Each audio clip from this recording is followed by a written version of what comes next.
There are only two things the human brain is innately frightened of: loud noises and the sensation of falling. And everything else is learned. But before you start screaming in your players' ears or tipping them off their chairs during a Halloween one-shot, it's worth understanding why it's fun to be scared. My name is Ben Byrne, and this video will teach you how to frighten your players during your Halloween D&D adventure.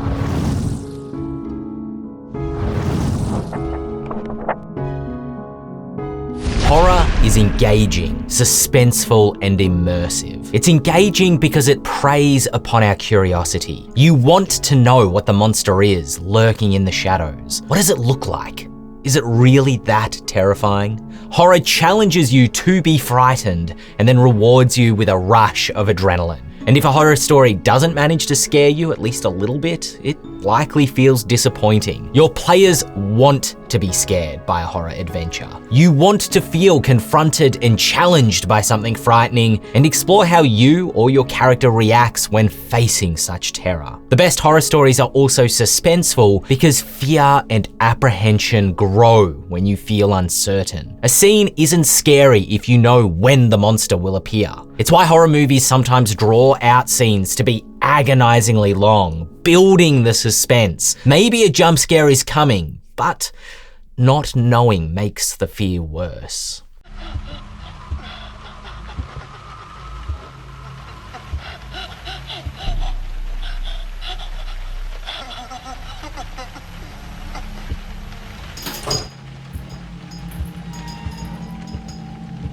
Horror will thrive at your table when it's unpredictable and surprises your player. Horror RPGs are also immersive because the stakes feel higher than a typical D&D adventure, and your character will experience more profound emotions. You might feel dread whilst being hunted by some unknown terror, or you could experience the grief of suddenly losing an ally to a horrific fate. A horror adventure asks for more emotional investment from your D&D group, but is an immersive role-playing experience as you face something terrifying together. But there is a final key to making it fun to be scared, and that is feeling safe. There is a real psychological difference in our reactions as a species to experiencing a genuine threat to our safety and being frightened whilst in a safe environment. The excitement and adrenaline of watching a horror movie is not the same feeling as avoiding a near-miss car crash. I'd encourage your group to discuss your fears and what types of horror you enjoy, incorporating that into a Halloween one-shot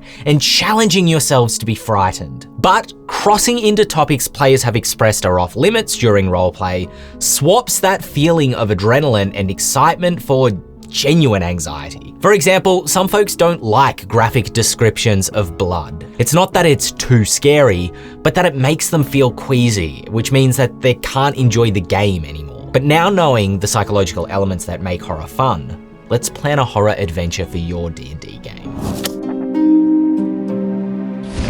To frighten your players, you want to build an immersive atmosphere for your game night. And the two best ways to do this outside the game itself are with music and lighting. If you don't usually play music during your sessions, running a horror adventure is a great reason to. You can search YouTube or Spotify for hours of atmospheric music. Listen to tense and spooky atmos during your session prep. However you want the music to make you feel while prepping is likely how you want the players to feel whilst playing. There's as much atmospheric software as there are virtual tabletops on the market. Some of these enable you to weave sound effects into your audio as well. Have the sounds of thunder punctuate the stormy night at the beginning of your adventure, or weave in distant screams that echo in the darkness of the dungeon. Sound effects can also be used to jump scare your players if used effectively. Just remember that jump scares are effective because of the fear of anticipation and uncertainty. Playing loud noises multiple times a session will lose its effect. Maybe there's a startling crack of thunder when a creepy NPC is introduced at the start of the session, which could frighten the players. But though the storm continues to rage outside, that specific sound is never heard again. The anticipation of a second loud thunder crack is more unnerving than repeatedly using that same sound effect. Lighting is also excellent for setting a spooky mood in your D&D session, and many dark fantasy RPGs like 10 Candles use it very effectively. Turn out all the lights in your house and use only tea candles to light the game table. If you want to avoid the fire hazard, electronic candles will also work. Perhaps you could use a single lamp or dimmer lights if you have them to make character sheets still visible. Or if you're using D&D Beyond, turn the screen brightness down to a minimum. I'm a big fan of the way that 10 Candles ties blowing out the candles into the rules of the game so that the table literally gets darker as more hope is lost during the session. Perhaps in a 5e game, each candle represents the characters still alive during a particularly deadly Tomb of Horrors style dungeon. In this scenario, there are no death saves. If your character is reduced to 0 hit points, they die and their candle is blown out, making the table darker. Or in a less deadly adventure, perhaps the candles represent the lives of NPCs being shepherded through a midnight forest. Each time an NPC is killed, one candle is blown out. And how many candles need to remain lit by the journey's end for your group to feel like it all hasn't ended in tragedy? Another way to make your D&D games more frightening is by looking inside the Grim Hollow campaign guide, which will include a whole section of rules for GMs to make their games deadlier and scarier. Characters can suffer grievous wounds in battle, and resting in the dark woods isn't an option. The Grim Hollow Player's Guide will include horror-themed subclasses such as the Sanguine Thief Rogue, and our transformation rules so that your characters can turn into terrifying monsters themselves. The Kickstarter is live now, so you should click that link to back and join the Grim Halloween this October.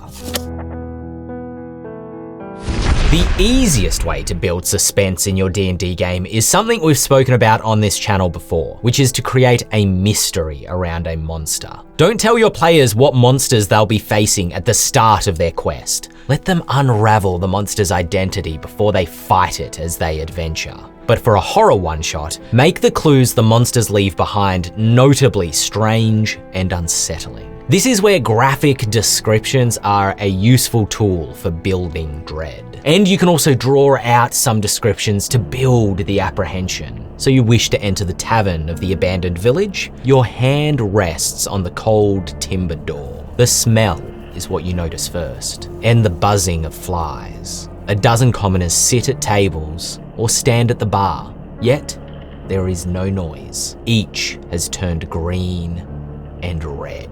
Though they are posed like living statues, their flesh and sinew has rotted. Their fluids have tainted the floor beneath them. Their eyes have turned to jelly in their faces, or birds have plucked them out. They were petrified, unable to move or scream, and they starved or suffocated where they stood. What creature could have done this, and where is it now? The clues this monster leaves should make your party fear fighting it. Try to avoid easy cliches of horror, such as a vampire leaving bodies drained of blood in back alleys, or a wild animal that only attacks under the full moon. If your players can guess the monsters too quickly, it loses its ability to frighten. In fact, unless you want a specifically Halloween-y feel to your adventure, I'd also lean towards less traditional monsters entirely. Find a monster whose methods really creep you out. The False Hydra is a very popular D&D monster whose victims are instantly forgotten after they're consumed. This makes investigating a False Hydra very strange. It's not that folk go missing, it's like they never existed. Nobody can explain why the chapel has no priest or why there's a dog bowl in their house. All victims of the False Hydra. Another idea is getting everyone at your D&D group to share their own phobias or that of their characters, whichever the table is more comfortable doing. Then plan a mystery monster who's a demon that eats fear, and design each encounter to embody a different fear from your players. This monster could be inspired by Stephen King's It, tormenting the characters as they get closer to its lair. To fight the monster, these fears must first be conquered. One final surprise you could serve your players that's guaranteed to get a reaction is that one of you is the monster. Think about it. You know there's a werewolf hiding in the village and need to discover which NPC the monster is before nightfall. You fail to uncover their identity, but you're able to track the lycanthrope to its lair just as the full moon rises. And as the clouds slip away, one of the players howls.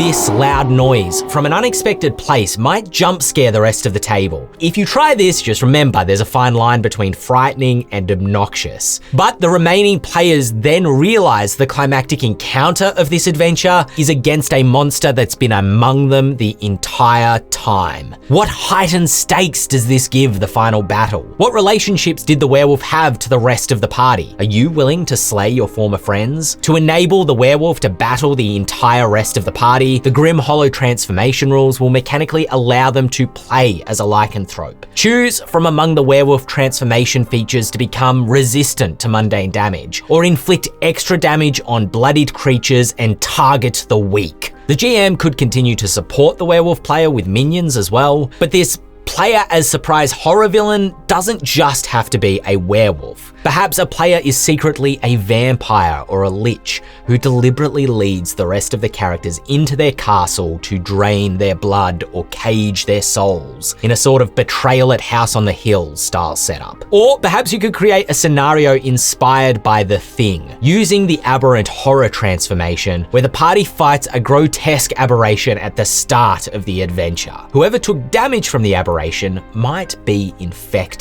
and will quietly go through the stages of an aberrant horror transformation during the rest of the adventure. But the players don't know who among them is or isn't infected, which is anxiety-inducing for everyone. The rest of the adventure is spent trying to find a cure for this infection. You can talk to the infected players via private messenger, or maybe give all players hidden flip cards only they're allowed to look at, kind of like playing the Resistance or Avalon. If a player reaches stage 3 or 4 of the aberrant horror transformation, possibly by failing private saving throws, their motivation shifts from finding a cure to preventing one. This means you can't trust the motivations of anyone else in the party, and if the cure is created, the infected reveal themselves and attack their fellow party members. This adventure ends with less of a jump scare than the werewolf version because the party knows there is likely aberrant horrors among them, you just don't know who. To use the transformation rules in your 5e horror adventures, you should click this link here to check out the Grim Hollow Kickstarter, which is live